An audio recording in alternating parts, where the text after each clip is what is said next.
Hey guys, welcome back to Marvel FKB Phantom Kingdom Breakdown and I'm your friend JP। One if season 3 का trailer आ गया है जो one if का last season होगा और इसकी रिलीजिंग डेट दिसंबर 22, 2024 है और पिछले साल की तरह इसके 8 एपिसोड्स डेली रिलीज होंगे। लेकिन यहाँ क्या चल रहा है और क्यों और कैसे यहाँ एक्समैन 97 वाली स्टॉर्म अपीयर होगी जबकि एक्समैन पिछले सीजन में कहीं पर भी नहीं थे। प्लस कुछ इंटरेस्टिंग सीन्स जो बहुत ही इंपॉर्टेंट हो सकते हैं जिन्हें हम फ्रेम बाय फ्रेम कवर करेंगे। Let's get started. सबसे पहले एक रीकैप। तो सीजन 1 में वाटू द वॉचर ने इन्फिनिटी स्टोन्स वाले अल्ट्रॉन को हराने के लिए Thor, Captain Carter, T'Challa, Star Lord, Doctor Strange Supreme, Killmonger, Gamora और ब्लैक विडो की टीम बनाई थी। मतलब वॉचर ने अपना इंटरफेयर ना करने वाला वादा तोड़ दिया था। लेकिन सीजन 2 में वॉचर ने फिर अपना वादा निभाया और इंटरफेयर नहीं किया। और फिर सीजन 2 के एपिसोड 5 जिसका नाम था captain Carter for the Hydra Stomper की एंडिंग में जब पैगी मतलब कैप्टन कार्टर को वांडा ने 1602 में खींच लिया तो वाटू इस सब को देखकर हैरान हो गया था। लेकिन उसने पैगी को 1602 में ढूंढ लिया था और वो उसे उसके ओरिजिनल यूनिवर्स में वापस पहुंचाना चाहता था। लेकिन इस एपिसोड की एंडिंग में स्ट्रेंज सुप्रीम ने पैगी की हेल्प की। लेकिन रियलिटी में वो पैगी को और अलग अलग यूनिवर्सेस के विलन्स और हीरोज को मारकर उनकी एनर्जी से अपना मनचाहा यूनिवर्स क्रिएट करना चाहता था जहां वो क्रिस्टीन के साथ खुशी खुशी जी सके। लेकिन उसका ये इविल प्लान अनसक्सेसफुल हो जाता है क्योंकि कहोटी और पैगी उन सब विलन्स को बचा लेती हैं और ये सब देखने के बाद स्ट्रेंज सुप्रीम खुद को सैक्रिफाई कर देता है जिसकी वजह से वो यूनिवर्स क्रिएट हो जाता है जहाँ ये खुद एग्जिस्ट नहीं करता लेकिन एटलीस्ट क्रिस्टीन तो करती है। और फिर एंडिंग में वॉचर पैगी को नेक्सस ऑफ ऑल रियलिटीज में ले जाता है और एंडिंग में हमें लोकी का मल्टीवर्सल ये ड्रेजल ट्री दिखता है। अब बात करते हैं सीजन 3 के बारे में। यहाँ सबसे इम्पोर्टेंट चीज है स्टॉर्म का अपीयर होना जिसके हाथ में थॉर का हैमर है और ये अजीब इसलिए है क्योंकि पिछले 2 सीजन्स में कहीं पर भी एक्समैन एग्जिस्ट नहीं कर रहे थे। यहाँ तक 1602 वाली कॉमिक में एक्समैन का बहुत बड़ा रोल था लेकिन व्हाट इफ के 1602 में एंडिंग तक भी किसी एक्समैन का कोई नामो निशान नहीं था। लेकिन अब स्टॉर्म इसलिए यहाँ एग्जिस्ट कर रही है क्योंकि व्हाट इफ सीजन 2 के एंडिंग सीन में हमें लोकी का नया मल्टीवर्स दिखाया गया था जिसका मतलब सीजन 1 और पूरे सीजन 2 की सब स्टोरीज ही हु रिमेन्स के मल्टीवर्स में टेक प्लेस कर रही थी जहाँ उसकी खुद की बनाई परफेक्ट टाइमलाइन चल रही थी जिसे हम फेज 1, फेज 2 और फेज 3 का एमसीयू कहते हैं जहाँ कोई एक्समैन और फैंटास्टिक फोर का कैरेक्टर एग्जिस्ट नहीं करता। लेकिन व्हाट इफ सीजन 2 की एंडिंग में लोकी के एक ड्रेजल ट्री को दिखाने का मतलब क्रिएटर्स हमें बता रहे हैं कि अब से नेक्स्ट सीजन में लोकी के मल्टीवर्स की स्टोरीज दिखाई जाएंगी जहाँ एक्समैन और फैंटास्टिक फोर भी एमसीयू के हीरोज के साथ एग्जिस्ट करेंगे क्योंकि ही हु रिमेन्स का टेम्पोरल लूम एक्समैन और फैंटास्टिक फोर के यूनिवर्सेस को फिल्टर कर डिलीट करता रहता था और एमसीयू में मिक्स नहीं होने देता था। लेकिन टेम्पोरल लूम के फटने के बाद लोकी अब सभी टाइमलाइंस को एक साथ पकड़कर बैठा हुआ है इसलिए यहाँ अब एक्समैन के कैरेक्टर्स भी दिखा करेंगे। और ये थॉर का हैमर नहीं है। कॉमिक्स में इसका नाम स्टॉर्म कास्टर था जिसे लोकी ने बनाया था और जब स्टॉर्म कास्टर ओरोरो मतलब स्टॉर्म को मिला तो स्टॉर्म में थॉर जैसी सिमिलर पावर्स आ गई थी। यहाँ हमें व्हाइट विजन दिखाया जा रहा है जो शायद इविल है क्योंकि कुछ सीन्स में इसकी फाइट ब्लैक पैंथर वाली ओकोई से हो रही है जो हमें वॉन्ग की इस टीम में दिख रही है जिसका मतलब वांडा विजन की एंडिंग में व्हाइट विजन को विजन नहीं मिला था जिसका मतलब ये वाला विजन यहाँ अभी भी अमेरिकन गवर्नमेंट के लिए काम कर रहा है और शायद ये वाइब्रेनियम लेने गया होगा या फिर कुछ और जिस वजह से वकांडन्स और वॉन्ग इससे लड़ रहे हैं। लेकिन एक इम्पोर्टेंट बात, यहाँ इस एपिसोड के सीन में बहुत सारे रोबोट्स हैं जिनकी अपीयरेंस को देखकर लग रहा है कि ये एमसीयू के सेंटिनल्स हैं मतलब वो रोबोट्स जिन्हें म्यूटेंट्स को मारने के लिए एक्समैन यूनिवर्स में बनाया गया था। लेकिन यहाँ सेंटिनल्स को स्टार्क इंडस्ट्रीज में बनाया गया होगा जो नोवे होम में यूएस गवर्नमेंट की तरफ से सीज हो गई थी। तो यहाँ अब अगर एक्समैन है तो मतलब सेंटिनल्स भी हैं। फिर हमें यहाँ एक और एपिसोड दिखेगा जहाँ अलेक्सी शॉस्टको मतलब रेड गार्डियन होगा जो ब्लैक विडो मूवी में रशियन सुपर सोल्जर था और अब अपकमिंग मूवी थंडरबोल्ट्स में भी होगा और उसके साथ बकी भी होगा जहाँ रेड गार्डियन यंग है। और शायद ये वो पॉसिबिलिटी है जहाँ पुराने जमाने में जब नताशा और येलेना छोटे थे उसी जमाने में बकी और रेड गार्डियन एक दूसरे को मिल गए होंगे या फिर यहाँ रेड गार्डियन अमेरिका छोड़कर कभी गया ही नहीं होगा। सो बेसिकली यहाँ 90s या अर्ली 2000s का टाइम चल रहा है और इसकी ये क्लिप सीजन 2 खत्म होते ही रिलीज हो गई थी और ये सीन थंडरबोल्ट्स के सीन से बहुत ही सिमिलर है। और यहाँ ओरिजिनल जायंट मैन मतलब लॉरेंस फिशबर्न का डॉक्टर फॉस्टर भी दिखने वाला है और अब यहाँ हमें डिफरेंट वॉचर्स दिख रहे हैं और यहाँ इनमें से एक बोलता है दिस इज वेरी स्टोरियंस जो सुनने में बहुत ही इवल लग रहा है और इतना इवल एक ही वॉचर हो सकता है जिसका नाम है एरॉन जो आटू का नेफ्यू है। कॉमिक्स में वॉचर बींग्स की एक पूरी रेस थी और वॉचर्स की जात में से एरॉन एक बिगड़ा हुआ लड़का था जिसे ट्रेनिंग देने की जिम्मेदारी सभी एल्डर्स ने आटू को दी थी। एरॉन ने भी इंटरफेयर ना करने की कसम खाई लेकिन फिर भी इस मनहूस गंजे को इंटरफेरेंस करनी थी और वो भी इतने बड़े लेवल की इंटरफेरेंस कि ये डायरेक्ट अर्थ पर ही आ गया और फ्राइटफुल 4 की टीम में शामिल हो गया जिसके बाद इसने बहाने से फैंटास्टिक 4 के डीएनए को चोरी कर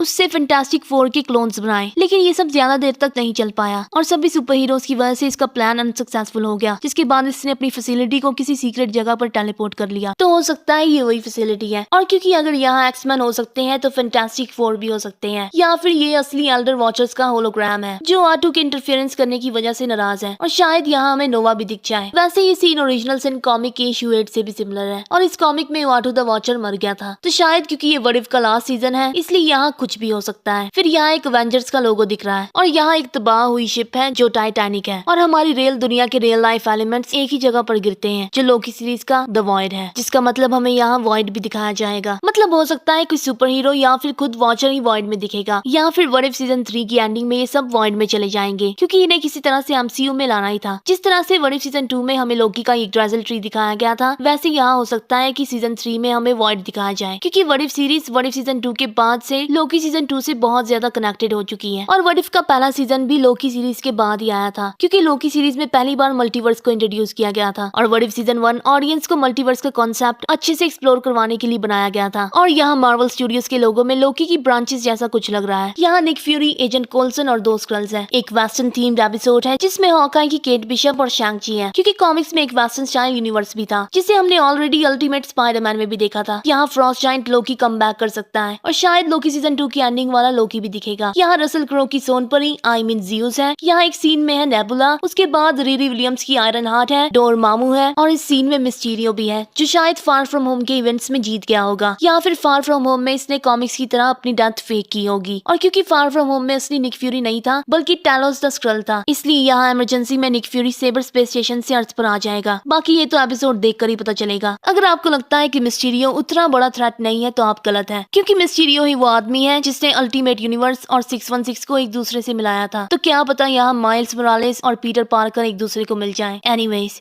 यहाँ एगेथा का एक अलग से एपिसोड होगा, कहोटी और पैगी कार्टर का कमबैक होगा और सबसे बड़ी बात यहाँ स्टॉर्म और कहोटी डॉक्टर स्ट्रेंज सुप्रीम से लड़ रहे हैं, क्योंकि ये ऑक्टोपस जैसा मॉन्स्टर डॉक्टर स्ट्रेंज सुप्रीम ने सीजन 1 में एब्जॉर्ब किया था। या फिर ये मल्टीवर्स ऑफ मैडनेस वाला गार्गेंटोस स्क्विड मॉन्स्टर है। यहाँ डॉक्टर स्ट्रेंज सुप्रीम अभी भी जिंदा इसलिए हो सकता है क्योंकि अगर आपको याद है कि डॉक्टर स्ट्रेंज सीजन 1 में क्रिस्टीन को बचाने के लिए टाइम की माँ बहन करता जा रहा था और ताकि एब्सोल्यूट पॉइंट का बैलेंस बना रहे, इसलिए डोरमा की आत्मा उसे कमजोर करने के लिए 2 वर्जन्स में स्प्लिट कर देती है, जिससे उसके 2 वर्जन्स बन गए थे, जिसमें से एक अच्छा और दूसरा इवल था। जहाँ अच्छा वाला स्ट्रेंज इसे रियल टाइम में रिप्लेस कर देता है और इवल वाला सेंचुरीज तक इवल फोर्सेस को एब्जॉर्ब करता रहता है। लेकिन बाद में इन दोनों में फाइट हुई जिसमें इवल स्ट्रेंज जीत गया और उसने अच्छे वाले को अपने अंदर एब्जॉर्ब कर लिया। और यहाँ सीजन 2 में उसी अच्छे वर्जन ने डॉक्टर स्ट्रेंज को अंदर गिराया था, जिसका मतलब सीक्रेट वॉर्स के इवेंट्स की तरह doctor strange the lost land में टेलीपोर्ट हो गया, जहाँ इसने अपनी सोल 20% की जगह 100% बेच दी थी, जिसकी वजह से ये आई ऑफ द ब्लैक प्रिंस बन जाता है, जो इनकर्जन्स को रोकने के लिए सभी अर्थ को खत्म करना शुरू कर देता है। और इसे आगे जाकर डॉक्टर डूम मिलता है जो बियॉन्डर्स की पावर्स छीनकर सीक्रेट वॉर्स का बैटल वर्ल्ड बनाता है। या फिर ये काई सीरियस है जो इस सीन में स्पॉट हुआ है। और यहाँ सैम विल्सन, मोनिका रैम्बो और बैकग्राउंड में शैंग-ची एक साथ दिख रहे हैं। सैम विल्सन ने brand new captain America suit पहना हुआ है और फिर यहाँ कुछ माइटी मॉर्फिन पावर रेंजर्स वाली फीलिंग आ रही है, जहाँ मेगाजॉर्ड जैसा बड़ा सा रोबोट किसी विलन से फाइट करेगा जो शायद मेगा हल्क मॉन्स्टर हो। और यहाँ सैम विल्सन बिल्कुल स्टीव रॉजर्स की तरह अवेंजर्स असेंबल कह रहा है और ये रोबोट शायद स्टार टैग से बने होंगे। अब सीरीज में क्या होगा ये तो सीरीज देखकर ही पता चलेगा। अगर वीडियो अच्छी लगी तो चैनल को सब्सक्राइब जरूर करना। आज के लिए बस इतना ही। Thanks for watching.